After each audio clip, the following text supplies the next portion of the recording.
Oh, Sophia, could you come here for a moment? Yes, Mom. Pour me some more wine. Yes, Mom. But ma'am. Oh, what is it, George? I must protest. I forgot his voice. Bumpkin, yeah. I must protest. It's always been my duty to pour the wine at dinner. Oh, well, I don't want to cause any trouble. Oh, nonsense. What does it matter, George? Stop being overly vindictive. Whatever that means. But.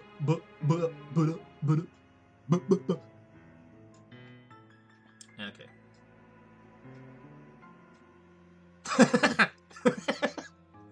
He just wants to look down your dress. Okay, so now I raise suspicions to do that. Okay.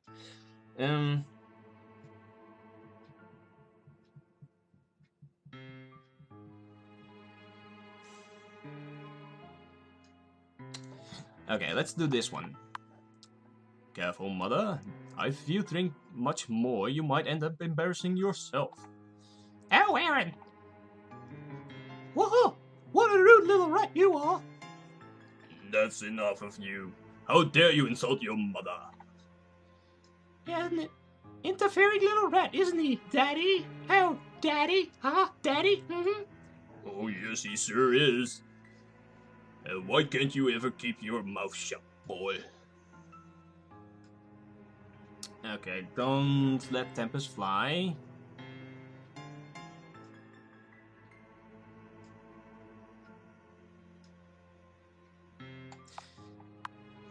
Careful, father. There's no need to make a scene at dinner.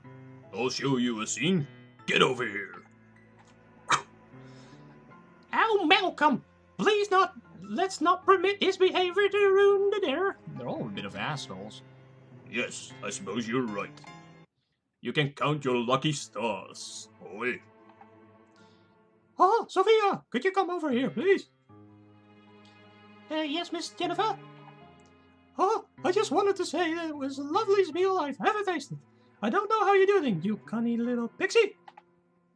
Oh, you're too kind, miss. Of course I will have tea and cakes for you in the drawing room, as usual, after dinner. Cakes and crumpet? Oh, yes, you're so good to me. You sweet little thing. So very, very good to me. Here we go.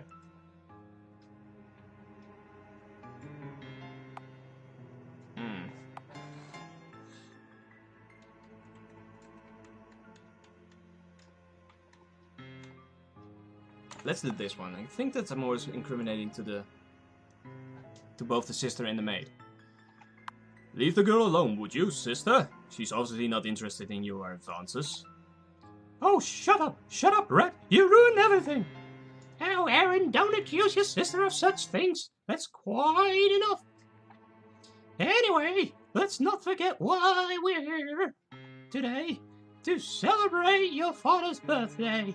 Such an important occasion for us all. You're so very dear to us, Malcolm. Oh, happy birthday, buddy. Indeed, happy birthday, father. Let's hope it will be one to remember. Doing the deed. Now it's time to quickly plant any items of evidence you have. To do so, simply enter the desired room and select the item in your inventory. When you're ready, enter the drawing room to do the deed. Okay. Now I need to put the love letters in here. And okay, here, item, tone. Come hither, thou sweet and flame-haired maiden. Let's play the games which have been forbidden in dusky old rooms of this home in which I live in. Come hither to me to do my sweet bidding. And you find yourself able to reading this poem, you're pretty sure that the forbidden isn't a word and that the rest doesn't really rhyme. You want to plant the evidence in this room. I'm probably fucking it up, but might as well. You decided that your sister's wardrobe is the ideal location to plant some evidence. The police will definitely search this room thoroughly. Okay. Now let's do the deed.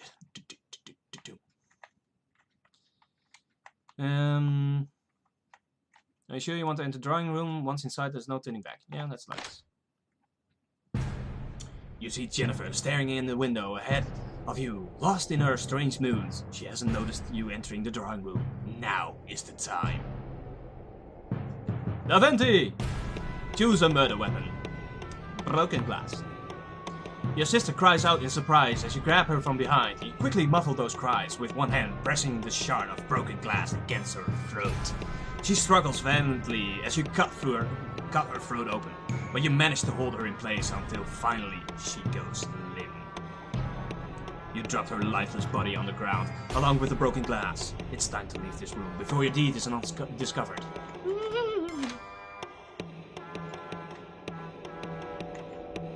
Do I put the glass somewhere? Shit, do I still have the glass? Okay, I wanna get in my room. It sounds like my deed has been discovered. I'm actually getting excited.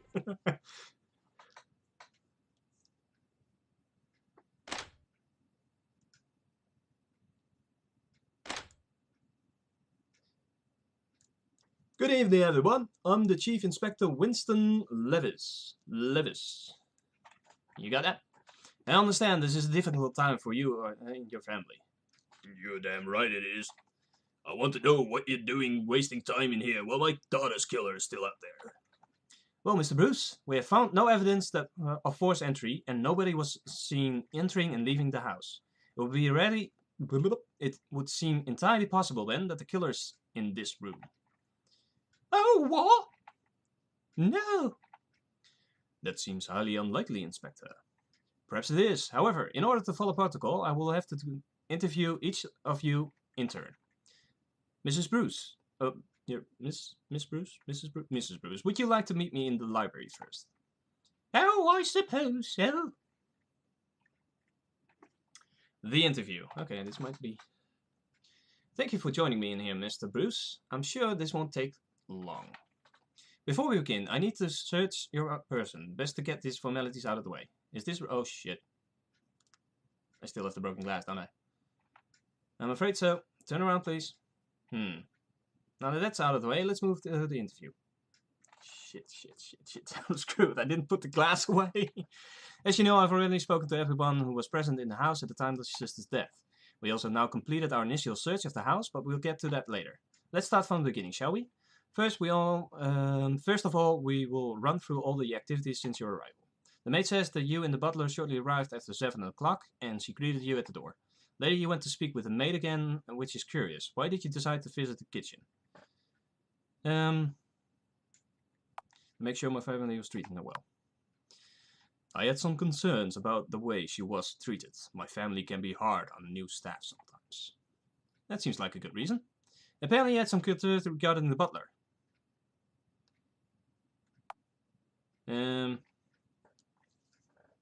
Damn it, I forgot what we talked about. We talked about the new maid.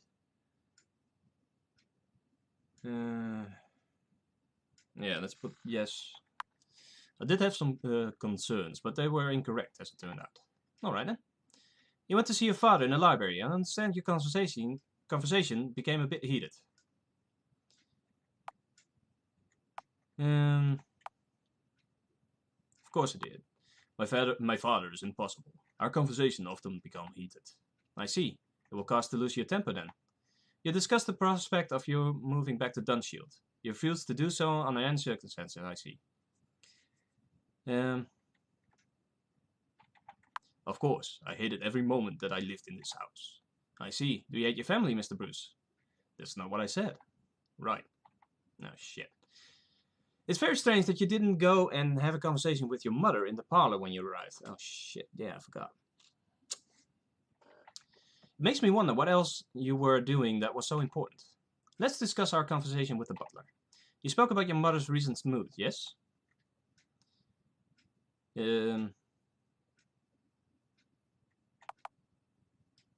He did say he was concerned about the retirement.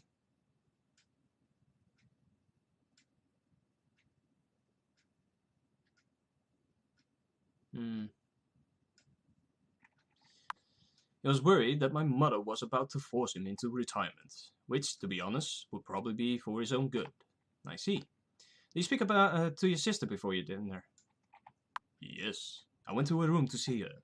I see. What did you discuss with her? Okay, this that I can't verify because I just... Yeah.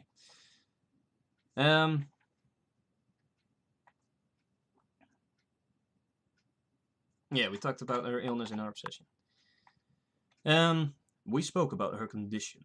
I was aware that she was going through a particularly difficult period. Did she seem distressed to you? Yes, you could say that. She was not in a good place, mentally speaking. I see. Let's move to the events that took place during dinner. Apparently you made a comment about your mother's drinking habit.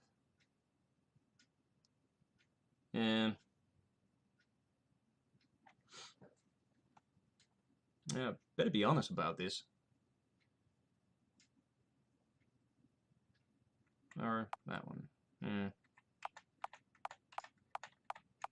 Okay. I felt I had to say something. I thought she was drinking far too much. Did you think that this has anything to do with her difficulties in coping with your sister's condition? Almost certainly. Interesting. I gather that your father rather lost his temper at one point.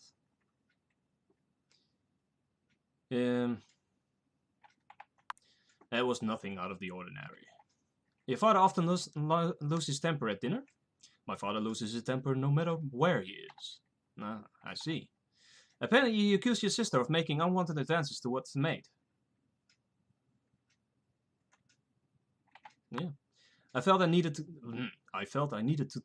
call attention to it. She was just embarrassing herself. So your sister had strong feelings for the maid? Yes, very strong feelings. But I'm not sure the maid knew about it. I see. Now, I need to ascertain your location at the time of your sister's death. Where were you when you hit the maid's screams? I was upstairs. In my old bedroom. I was in the guest room. I see. Thank you. As I said earlier, we have completed our initial search of the property. We found a poem written by your sister which appears to clearly express romantic feelings towards the maid. However, from what we found in the poem, there's no reason to... okay. There's no reason to believe that the maid was aware of those feelings. Shit.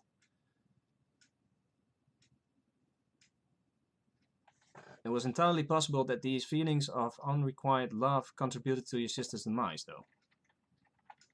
I'm curious about the murder weapon. The broken glass seems to have come off your sister's mirror. We found the rest of it in the maid's room. We have established that you have been to the servants' quarters this evening. However, we can't rule out suicide, especially given your sister's mental condition and her obsession with mirror. Oh. Okay, this is all very interesting. I will be completely honest with you now, Mr. Bruce. Your behavior this evening has given me cause of suspicion. While there is some suspicion regarding your father, I don't currently regard him as a serious suspect. I also think the evidence surrounding the maid might be worthy another look. Despite any question marks about your mother, I don't think for a moment that she did this. All that said, a lot of the evidence does point towards suicide. Now, as for what happens next. Oh shit. I'm going to ask you to accompany me to the station for further questioning. Am I under arrest? Not currently, Mr. Bruce, unless you want it that way. I think another interview with the maid will be required also. Any inquest will probably consider suicide. Any inquest would probably consider suicide as a very real possibility.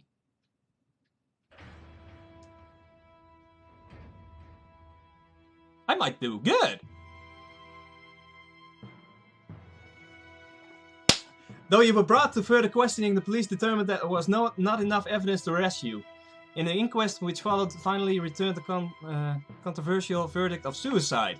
With no other errors remaining, your father reversed his plans to cut you out of this world. When your parents died, you inherited everything. The Dunshield house was yours, along with the fortune that came with it. However, George and Sophia found themselves unable to continue the serving in the place after what happened. Oh, fuck them. I won! You spent many long sleepless nights wandering through the rooms of the house. You found that its emptiness was reflecting within yourself. You have become hollow inside, freed of everything but the nightmares that continue to haunt you.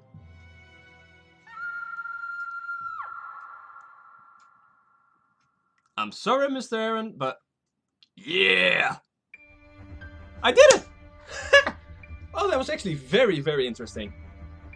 Yeah, like I said, there's multiple endings you can get. You can implicate different persons in different ways. That was so fucking cool. I like this game. I might play this on my own and leave it up to you guys to play for yourself. It's not free. It's on Steam, but it's only...